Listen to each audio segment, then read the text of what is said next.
எல்லோருக்கும் என்னுடைய அன்பான வணக்கங்கள். இந்த உலகம் என்று சொன்னவுடனே எல்லோருக்கும் தோன்றுவதுனா, இந்த பூமி பந்து தான் ஞாபகம் வரும்.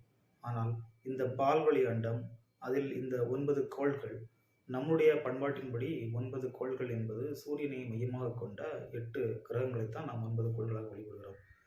முன்னொரு காலத்தில் அது சூரியன் தவிர்த்து 9 கோள்களாகவும் எண்ணப்பட்டாலும், தற்போது அறிவியல் பூர்வமாக அந்த 9வது கிரகமான புளூட்டோ அது கோள்களுக்கான தன்மையற்றது என்று அதை நீக்கிவிட்டு அறிவியல் தற்பொழுதுதான் 8 கோள்களும் சூரியனும் சேர்த்து 9 என்று நமக்கு கற்பிக்கிறது.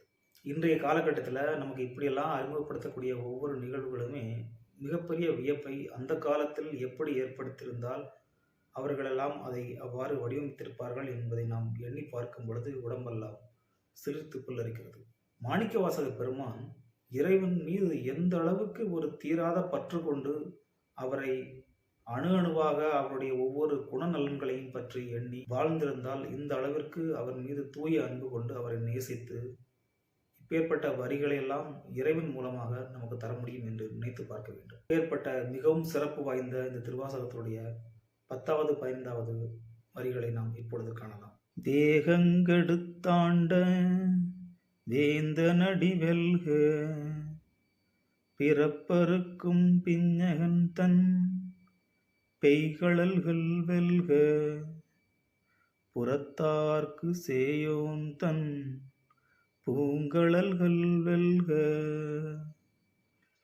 கரங்குவிவார் உள்மகிழும் கோன்கழல்கள் வெல்க, சிறங்குவிவார் ஓங்குவிக்கும் சீரோன் கழல் வெல்க.